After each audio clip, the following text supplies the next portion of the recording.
Okay, Dr. Hatfield, please open up a Bible with me, whether in paper or on your device, to the book of Acts, chapter 8. So in the second half of your Bible, the New Testament, it starts with these 4 historical accounts of the life of Jesus, the good news according to Matthew, Mark, Luke, and John. And then you have the story of the early church, the historical story of the church. It's called the book of Acts. And we are in chapter 8. So as you're opening up there, the last couple of weeks, we've been saying that what Jesus had in mind with the church can so slightly drift in our hearts to something way safer or smaller than what Jesus ever had in mind. And yet what we're saying is when he gave his great commission in Matthew 28, he had no small thing in mind. Jesus had something adventurous and epic, global, disruptive, all-consuming in mind. As we join him, it is a commission, but it's also a co-mission because we're partnering not just with God, but with each other in the renewal of all things. And therefore, we want to realign our hearts, not to safe and small depictions of the church, but the vision that Jesus had for it, and say that's how we want to do church together. So we're taking 6 weeks, and every week we have a statement from the Bible as to what church is meant to be, and that we can say, yes, this is how we buy into Jesus' vision of the church. Maybe just a quick recap here. Week 1, we said mission. So we want to what? Partner with God to bring faith, love, and hope to our city. Secondly, family, that we journey together as a spiritual family where no one walks alone. Thirdly was formation. Stenel just said we commit to formation in Jesus, to grow as disciples as we become like him. And then last week we spoke about stewardship. We steward all that we are and have for God's glory. And then today we're going to take our next step. So something that we often speak about in Hatfield, we are in a very critical time of just culture globally. Especially young people are saying more and more, whether they're religious or not, they're saying that in the modern world where you are tasked to basically invent yourself, you have to decide for yourself, create everything from your identity and sexuality to your worldview, your political stances, just what humanness is. And initially this feels, maybe 20 years ago, this felt so invigorating. You be you, express who you are. Don't be, held down by all these historical structures. But what lots of young people are saying at the moment is that it's actually paralyzing to have to invent the whole universe, as it were, internally, where there's nothing to hold on to. And so what we often want to say is, if you're not yet a Christian here today, here's something that will bring such freedom to your heart to hear, and that is that we don't have to, as humans, create purpose for ourselves, because we believe as Christians that God, the Creator, has given us purpose. He created us purposefully. And we often say, what is this purpose? Whether you find it voiced in Genesis 1 or Jesus in his greatest commandment, it comes down to these two things. What are the purposes of humanity? And we often voice it like this. We say, number one, that we are to live in relationship with God, and secondly, live as representatives of God. This is how he has made us as his image, that we live in relationship with him and as his representatives. And as you do that, not as a once-off, but as you continually live in this dynamic relationship with God, and you begin to discover what it looks like to live as his representative, the Bible says you will become fully human again. You will thrive.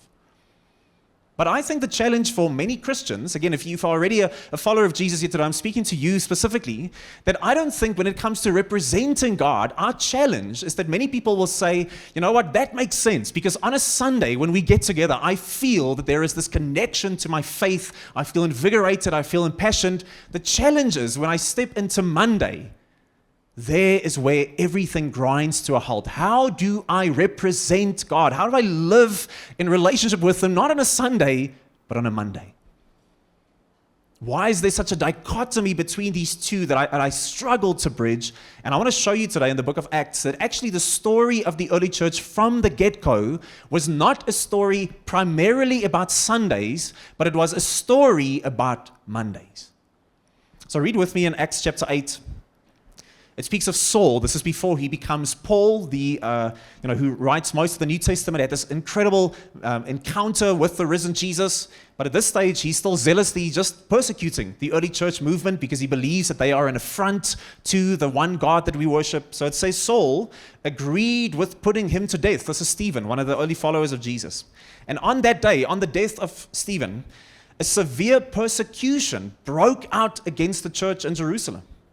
And now listen to this. It says, because of that, all except the apostles were the leaders of the early church. All except the apostles were what? Scattered throughout the land of Judea and Samaria. And it says in verse 4 of them, so those who were scattered, they went on their way preaching the word. This is fascinating because in our minds, often we think, how did the church go from this insignificant little Jewish sect with no money, no political power, no influence, to the greatest force for change in the history of the world, the greatest multi-ethnic movement in history? How did that happen?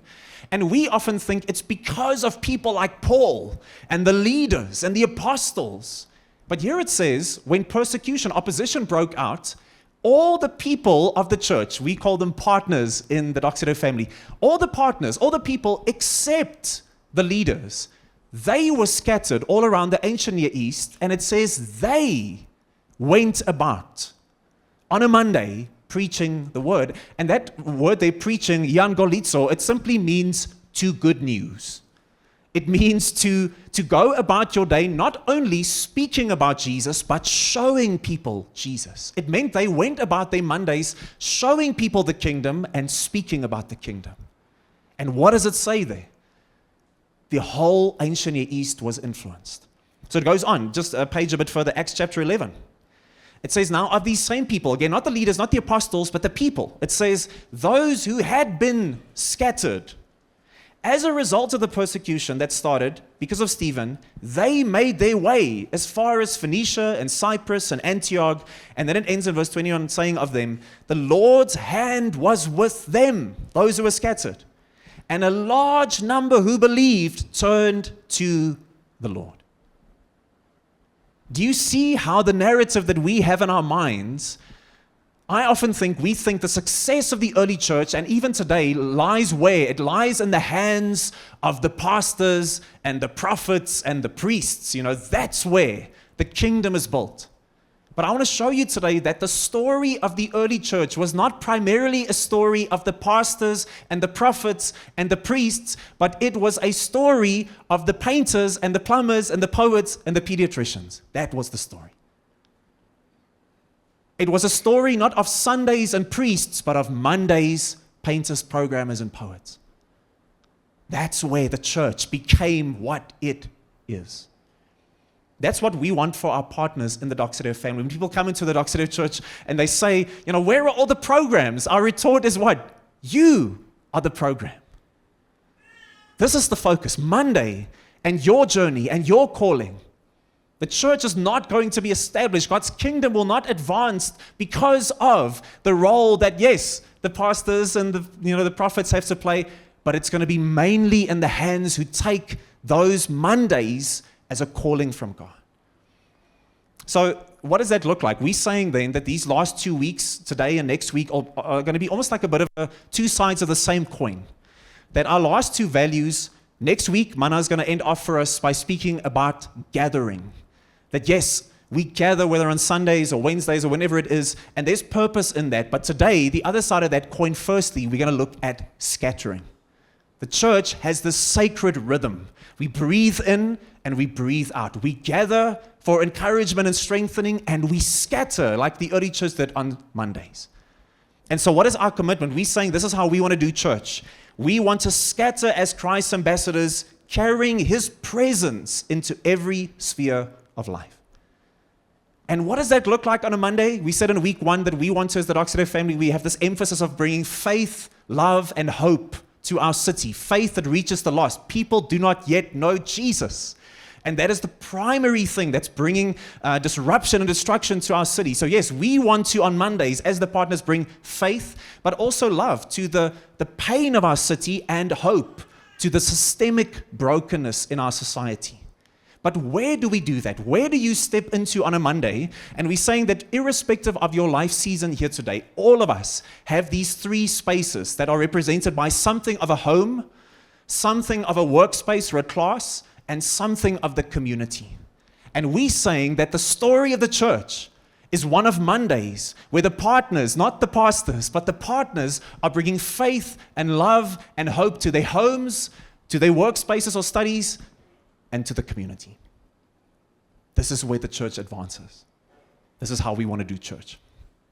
So we're going to read together, if we go a bit further into the story of Acts then, you can go to chapter 18. I want to show you a couple here that embodied this so well. There are many stories like this in the book of Acts, but here is a couple who understood this and lived it out. So Acts chapter 18, this is how the story's progressed a bit further, and it says, after this, he, Paul, left Athens and went to Corinth, where he found a Jew named Aquila, a native of Pontus, who had recently come from Italy with his wife Priscilla, because Claudius had ordered all the Jews to leave Rome. So Paul came to them, and listen to this, since they were of the same occupation, they were tent makers by trade, he stayed with them and worked. Now Paul, he would go into the synagogues and reason every Sabbath, trying to persuade both Jews and Greeks. But then it says at the end there in verse 18, after staying with them in that city for some time, he said farewell to the brothers and sisters, the Christians in the city, and he sailed away to Syria, accompanied by Priscilla and Aquila. Now we have to get this morning, guys, that we think, man, why is the Christian faith so massive, so powerful, so global, so timeless? And we think that it's mostly the story of people like Paul. I mean, Paul legitimately is one of maybe the most influential human beings who's ever lived. But we have this massive blind spot when we think the church's story is primarily about people like Paul, pastors, prophets, priests.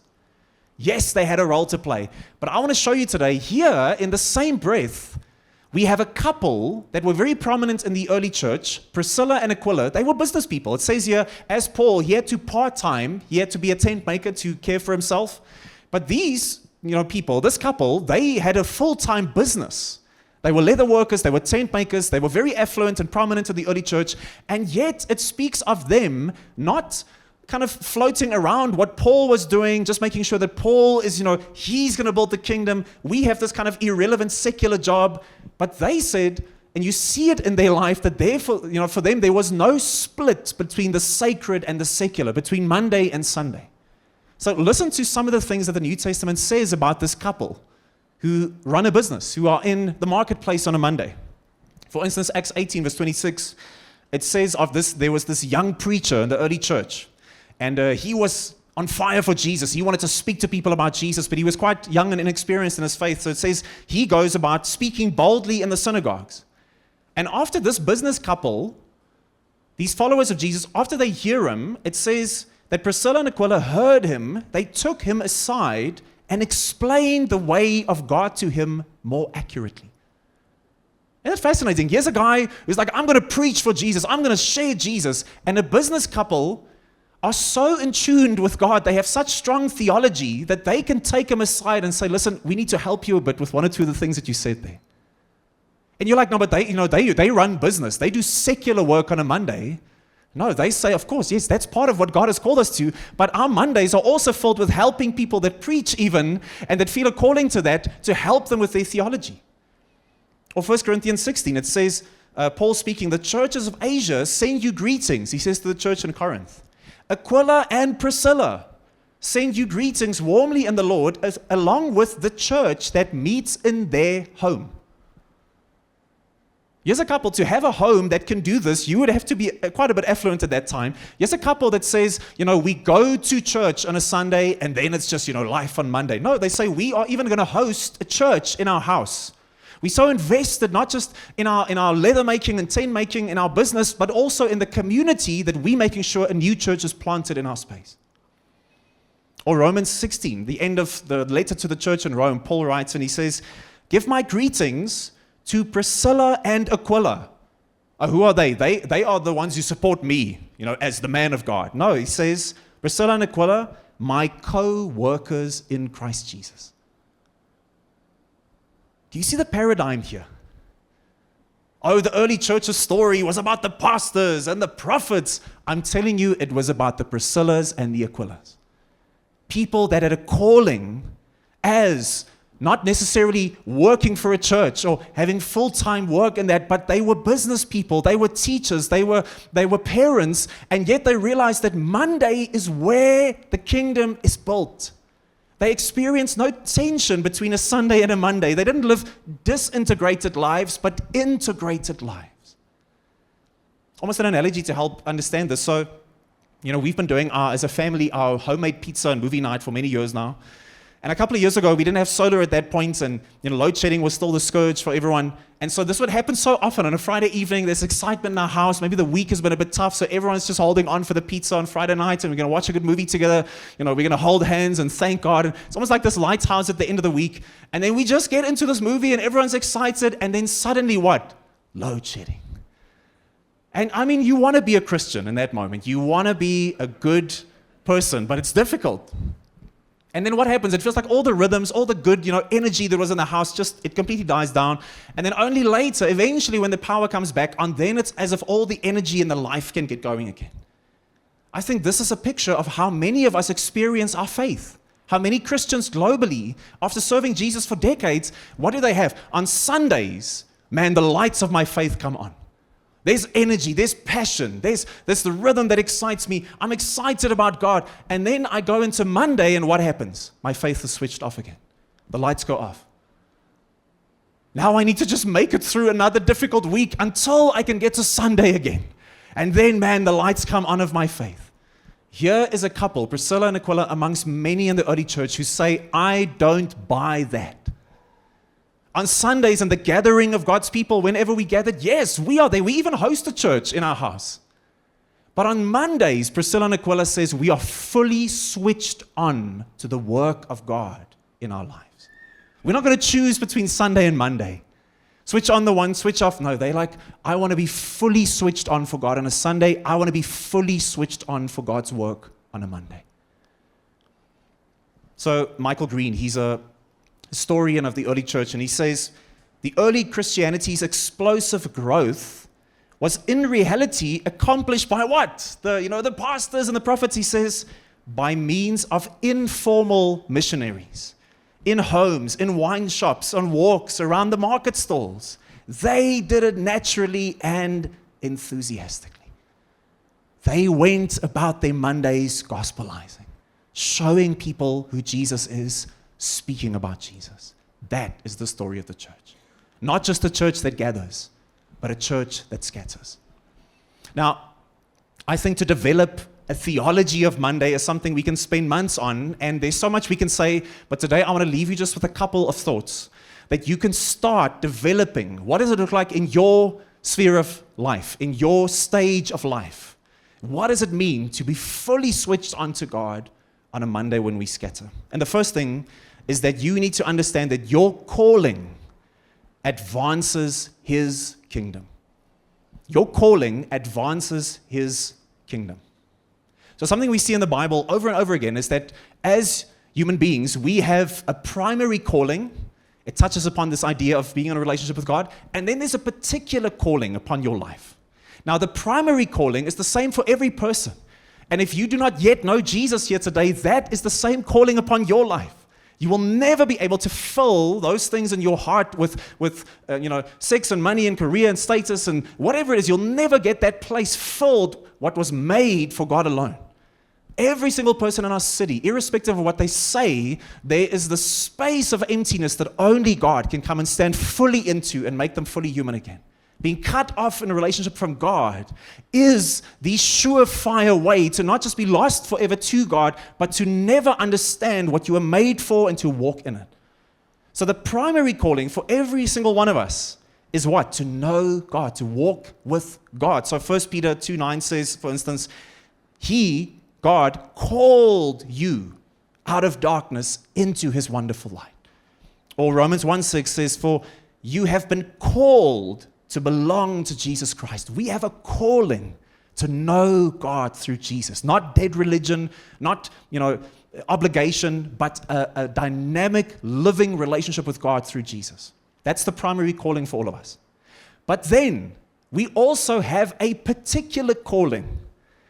And that's something that's not necessarily going to be static over the whole of your life, where you're like, this is my calling, this is what it looks like, and it never changes. This might change quite often. You need to, in fact, probably every year or couple of years. The younger you are, the quicker. Maybe every couple of months, you have to ask God, in this season of my life, in 2026, with the friends that you've put me around, in the vocation that I am, in the studies that I am, with the people I have, with the resources you've given me, with the skill set you've imparted in me, with the passions you've given me, what is my calling at the moment? And it doesn't matter where you find yourself. Empty nester, you don't have a job at the moment, you're a business owner, you're a full-time mom. Every single one of us, you have a particular calling at the moment. And so listen to how Paul puts it in writing to the church in Ephesus. He says, for we as Christians are God, His workmanship. What a beautiful concept. He says God has in Jesus, He has created us anew. So he says created in Christ Jesus, He's created us what? For good works. This means I am not doing good things for God on a Monday so that He would accept me, so that He would forgive me, so that He would love me. No, it's this revelation in Jesus that faith in Christ is what brings acceptance and love and forgiveness. I'm not doing good things on Monday for relationship with God, for acceptance in God. I am doing good things on Monday from relationship in God, from acceptance in God, from forgiveness in God in Jesus. He says He's created you in Christ Jesus for good works. That what? That He has prepared ahead of time to do. You're saying, Joe, you have no idea. My current workspace, there's definitely no calling in that. It's a useless season of my life. There's nothing in it for me. This degree that my parents are forcing me to study at the moment, there's nothing in it for me. This city that I'm living in, and my boyfriend is, somewhere else, and we're doing long distance, there's nothing in it for me in this season. God is saying, I prepared ahead of time for you a calling upon your life. In every season, God, what is that? So Nancy Pearcey, she says, our calling is not just to go to heaven, but it's also to cultivate the earth. It's not just to save souls, but it's also to serve God through our work. The ideal human existence is not eternal leisure or an endless vacation or even a monastic retreat and prayer meditation, but it's creative effort expended for the glory of God and the benefit of others. I'm not meant to go into the mountains and just be a monastic, with the pandas and eat the leaves and just pray the whole time. That's great. That's fantastic. We breathe in. But He says you were made to be an actuarial scientist. You were made to be a teacher. You were made to be a mom. You were made. I've planned. I've placed you between these friends. You have a calling. And as we scatter, as you live it out, this is where the kingdom is advancing. So let me show you an example of this as something that would inspire you. And I want you to see almost a picture of ripples going out from your life. So there's, in the Doxero family, in one of our other campuses, we've got lawyers. And their journey, they've shared this a couple of years ago, and I think this is such a powerful picture of how this is not a once-off. This is a continual discovery.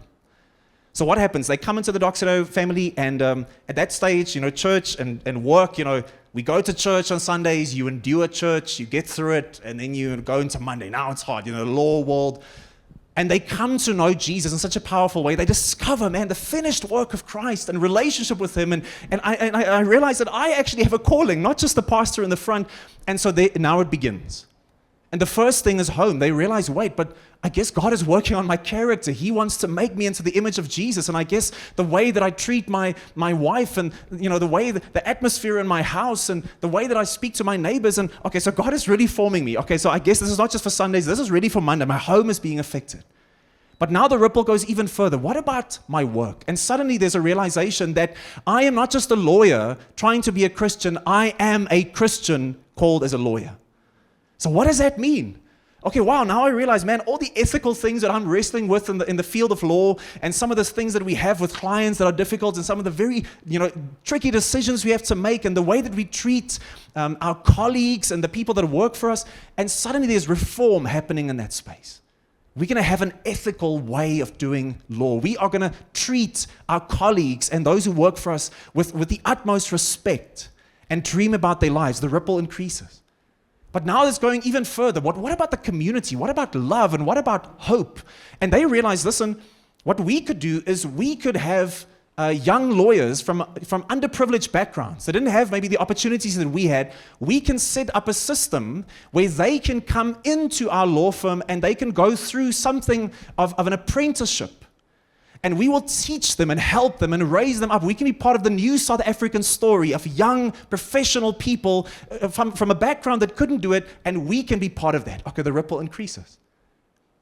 And eventually where they are now is they realize, listen, but we actually have a network of friendships in the city. So let's go to other law firms in the city, and we go and tell them, listen, this is what we've done over many years now. Why don't you start a process like this, where you bring underprivileged young people into the law space and you coach them and you mentor them? And you're like, no, isn't it, I'm a lawyer in the secular world, and on Sundays I go and watch the pastor build the kingdom. And I'm like, no, my friend, we scatter on Mondays, and it begins in the middle. It's me, it's my character, it's my family, it's my home, it's my business, it's my studies, it's my community, it's my city, it's my country, it's my world. God has such a powerful calling upon your life. What could that look like?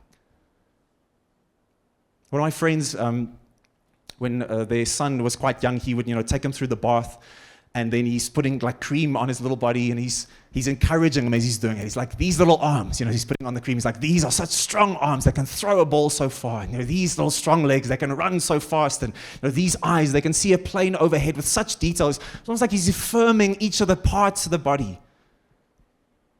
And often this picture is used in the New Testament. You know what the church is? It's a body of people together. And a body can't just be an eye, and it can't just be a pinky, and it can't just be a phalange or whatever else you have. It has to be the whole body together. And it's not just the one part. It's not just the pastors and the prophets. No, could you imagine on a Monday, every single Christian in the city of Pretoria fully switched on in their teaching, in their business, in their class, acting as the body, the whole body scattering on a Monday, the kingdom advancing? What could that look like? So maybe some examples would be small business owner. When your cash flow is tight, are you protecting profit at all costs? Or are you protecting the livelihoods of the families that depend on you? Paramedic, when you arrive at an accident on the N1, are these patients just, another case to process, or are they people that you treat with dignity because they bear God's image? Or stay-at-home parent and the hidden routines of feeding and cleaning and lifting these little ones. Do you just see interruptions to your life, or is it holy formation moments that God has entrusted to you? Secondly, your presence, I'm not going to do all of them, don't stress. Your presence carries His presence. As part of developing a theology of Monday, your presence carries His presence. So Matthew 5, famously, Jesus' Sermon on the Mount, He says, my people, you are the salt of the earth. You are the light of the world. A city situated on a hill cannot be hidden. No one would light a lamp and then put it under a basket, but rather on a lampstand, that it would give light for all who are in the house. So in the same way, He says, my people, let your light shine before others, so that they may see your good works and give glory to your Father in heaven. It's great that when you come together on a Sunday, but I'm telling you that when you scatter on a Monday, that's when I want your light to shine, the revelatory light of my people through their studies, through their parenting, through their workspaces, so that people would see the kingdom and give glory to the Father. I think of when we were still in Bloem, Shay worked for the University of the Free State, and she had this line manager he was a Christian. He was actually a leader in his church as well, but his vocation, his calling on a Monday was he was a manager at the University of the Free State. And if you've worked for, the tertiary space, it's a complicated space. Lots of, stakeholders, and it's quite a sexually loose ethic and, poly-religious and lots of different people with views. And you have to hold all of that in tension. And she would say, even though he's not allowed by the university to just go around saying, Jesus is king in every meeting, but the way that he treated these colleagues and people with such respect, with such patience, the way that he led spoke of the God that he served. And that opened up people to his understanding and views. Here was someone who, as he stepped into meetings of tension, he brought a presence, not because he was perfect, but because God promises that I am in you, I am with you. There's the potential that where you put your foot down on a Monday, my presence can be there. What could that look like for you, maybe? I think of, Tim Keller he's one of my favorite preachers, and he was in New York, his whole ministry. So he tells of the story. They've got all these young professionals coming to know Jesus in New York, all these people coming to this big city to try and make it. And so he says this one young man, he's an actor, he's in the film industry, and he comes to know Jesus. He has this radical conversion, and now he's wrestling. How do I serve Jesus in the film industry? And so after a couple of months, he makes an appointment with the pastor, Tim Keller, and he says, I'm going to come and see him now. And he sits down and he's telling the story. Oh man, it's so difficult, these ethical decisions in the film and this, and what should I do? And, how should I be a Christian and an actor? He asks him. And Tim Keller, the pastor, says, I'm a pastor. How am I supposed to know? He's tongue in cheek. He's saying, listen, if you think I know the intricacies of your field and every other person's field in the church, you're crazy. I'm a pastor. How am I supposed to know? But here's what you should do. Is I'm going to introduce you to two other older actors in our church. They've walked the road a bit further as Christians. And I want you to get together and maybe grab one more person who's just like a Bible person. They just love the word. And you guys are going to come together, you four, and you open up the Bible and you sit and you pray and you wrestle together about the issues in your field, and you start developing a theology of what it means to be someone in the film industry who understands what it means to be a Christian. And you start trusting the Holy Spirit for what it would look like in your field with all of its intricacies and challenges and things. You're going to tell me, Joe, you have no idea. It's very nice to be a pastor. You don't understand what it looks like on a Monday. You're 100% right. I don't. But Jesus does. And not only does he know that, he's called you to it. And what would it look like in your marriage, in your business, in your field of study? What would it mean to develop an attitude that says, where I go, there's the potential for the presence of God to be? So an example would be a police officer in a station filled with cynicism and anger. Does your presence escalate fear, or does it bring calm and fairness and restraint? If you're an office administrator, when colleagues complain and mock the leadership, does your presence fuel division or quietly model honor and integrity? Or high school learner, when a classmate is bullied on WhatsApp groups, do you stay silent, join in, or do you become a steady voice of courage and kindness? Your presence carries his presence.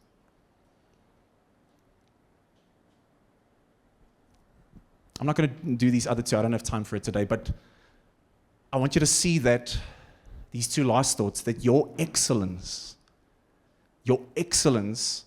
reflects the glory of God. Paul says, whatever you do, do it to the glory of God.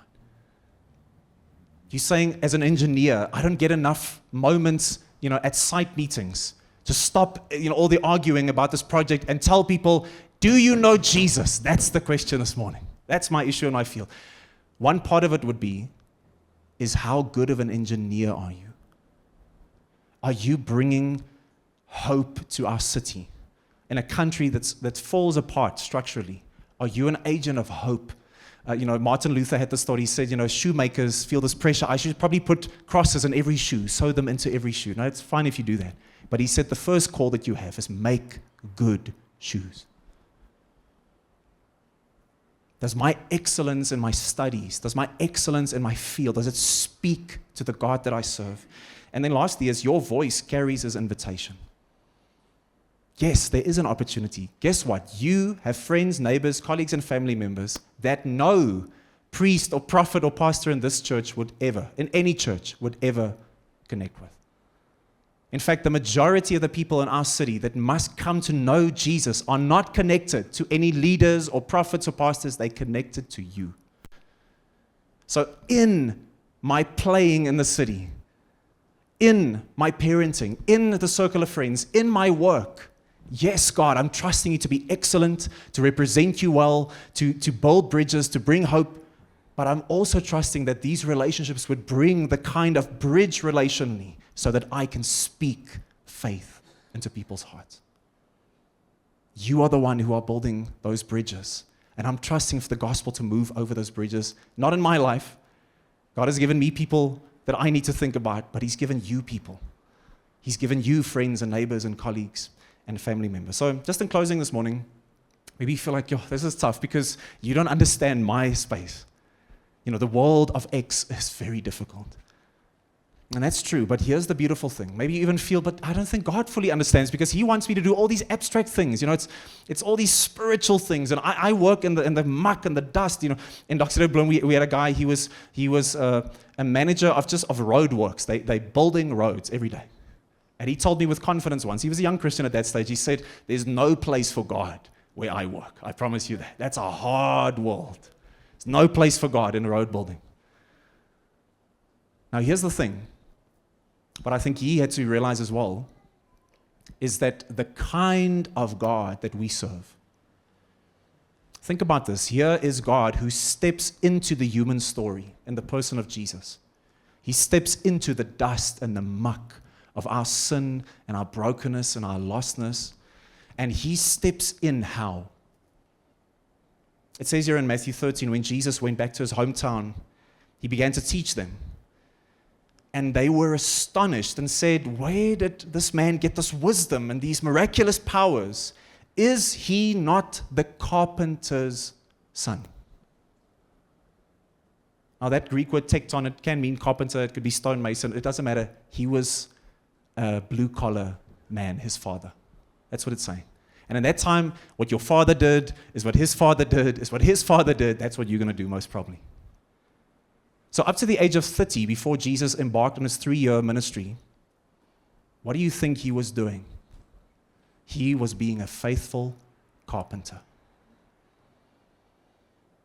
And I want to tell you that Jesus was not just glorifying the Father when He took sin and Satan and death upon Himself on the cross, but for many years He was also bringing glory to the Father when He was patiently sanding down pieces of wood for a client, very much like the ones He would be crucified on. Here is the Creator God of the universe. And He steps into the human story as what? Christ the charismatic, Christ the crusader. No, Christ the carpenter. Not only does He know what it is that you face, but He, the carpenter, has called you. And He is the one who in Matthew 28 says, "And I will be with you." As you scatter on a Monday into your marriage, into your business, into your class, that Jesus, who has the power to save and redeem and forgive, who has the understanding and the grace of one who has sanded down tables, He says, "I am with you." The church gathers, we love that. We want to breathe in, but when we scatter on a Monday, that is when the kingdom is built. Amen? Let's pray.